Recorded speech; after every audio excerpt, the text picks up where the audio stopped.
David Dyer, and welcome to DyerTimes. Today, I'm going to be showing you how to start a fire with what we can find in your vehicle. It's a beautiful day out, and you may ask yourself, why do such a thing on a beautiful day? Well, to prepare for the worst, you must practice at the best. So, with a little extra help, I have here with me today. Hi, my name is Kelli George. I'm currently a student studying applied behavior analysis. So if you broke down in the middle of winter, how prepared do you think you'd be? I think I would be 0% prepared. I don't have any survival knowledge, so I don't think I would be very prepared. So I'm going to show you about 4 different ways that you can start a fire out of a vehicle. Did you pack your lunch today? I did, actually. What will we have? Here it is. We have chips, Okay, excellent. Mountain Dew, Also good. and a candy bar. Well, albeit you don't eat the healthiest in the world, believe it or not, you can start a fire with just these things. By taking the chocolate and polishing the bottom of the Mountain Dew can, we can make a very high mirror polish and use it as a concave mirror to focus the sun and actually start a fire. If you don't have chocolate, you can actually use toothpaste. So chances of having one of these in your vehicle is pretty high.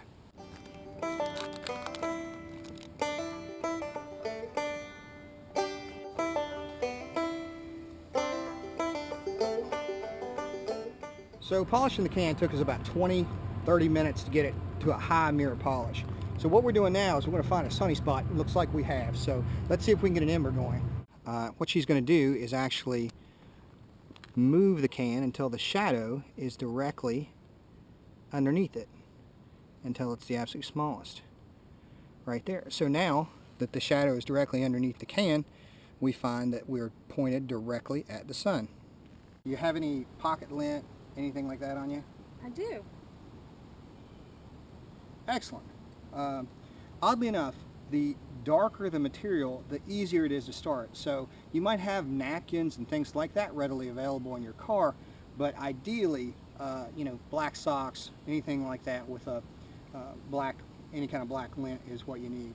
If you actually hold your hand, just one finger over it, it'll burn you, so you kind of have an idea where it's at. It doesn't hurt real bad, you just move your finger, but it'll kind of give you an understanding of where you need to hold the black cloth.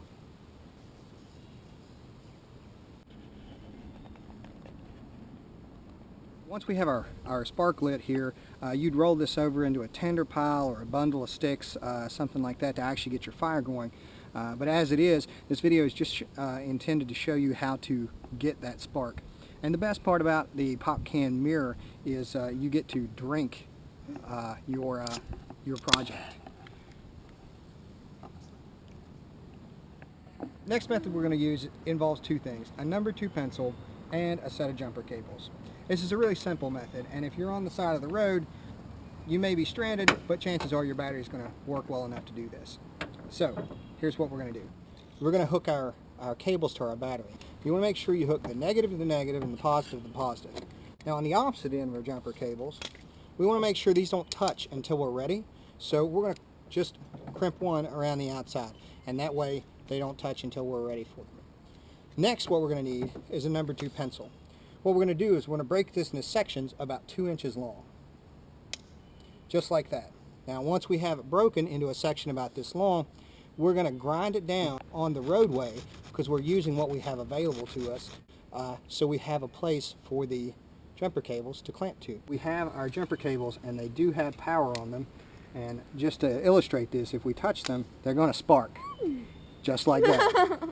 So what we want to do is we want to hook our jumper cables, and you want to make sure you get on the graphite with each of them, just like that, and it may be a little difficult to do.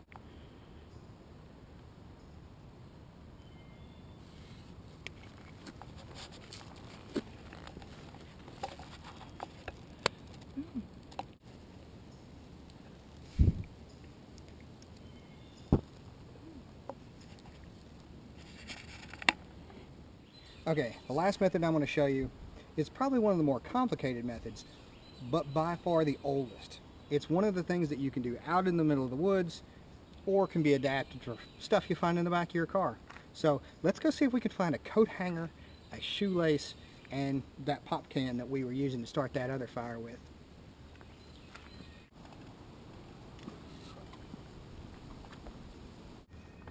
Unfortunately, survival is sometimes about sacrifice.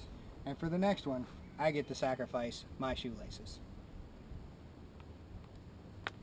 We're going to adapt the bow drill to a modern application using a coat hanger and my shoelaces. So to do this, we need 3 main pieces to make our bow.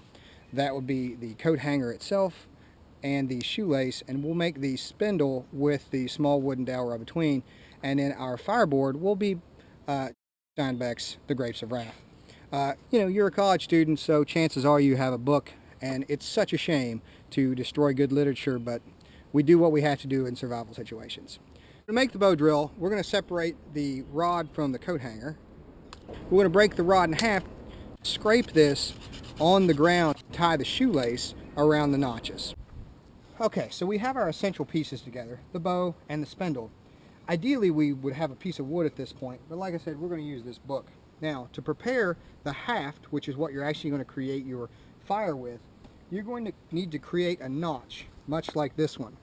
To do that in the book, you have several surfaces available to you. The edge of a rock, a guardrail, anything. And you're going to want to use the sign of the book, because that's where the paper is the most compressed.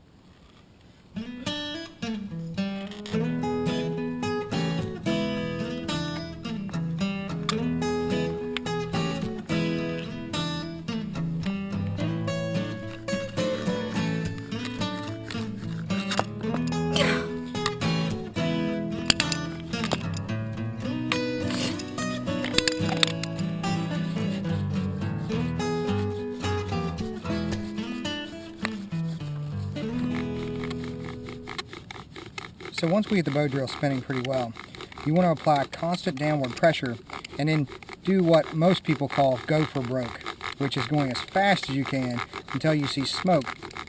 You'll notice that she's piling up little brown pieces of wood or the paper from the book, and once she gets enough of those and you speed up and get your smoke going, that's what's actually going to create your ember. You're going to roll that ember out onto that piece of paper underneath it, and that's what you're going to put in your tinder pile. It's not the easiest process in the world, as she can definitely tell you, but she's doing pretty well.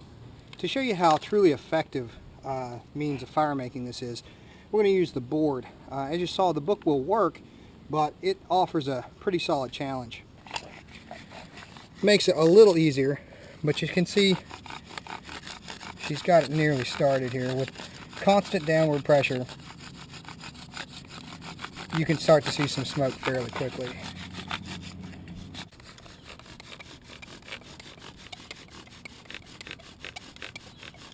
Once she gets that rolling smoke going, she's going to keep going until those till the brown turns black on her soot pile there. Going to roll it over into that piece of paper, and like I said, that's what's going to go in your tinder pile. The last method, and by far the easiest, is very simply a lighter. Why didn't you just do that in the beginning? Well, that's a good question, and with a little bit of planning, we would have.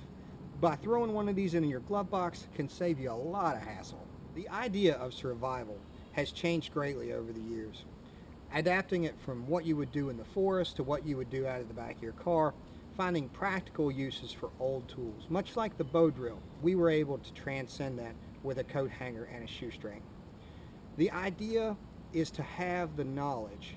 Once you have the knowledge, you can apply it. What advice would you give to somebody trying some of these things for the first time? The advice I would give someone is to be prepared, be persistent with your techniques, and be patient with them as well. And if you follow all that, you can make it. Thanks. Bye. I have the utmost confidence she's going to make it home safe, or at least if she needs to start a fire. So if you'd like to see Kelli back and a little bit more about what it takes to actually sustain a fire, get that spark going, and get a roaring fire that you can be warm next to, other than just the methods of starting a fire, please give me 100 likes and I can promise you a video shortly. I really appreciate you watching, and if you have any questions, comments, or other, put them in the section below and I'll be sure and get back to you. Till then, thanks for watching.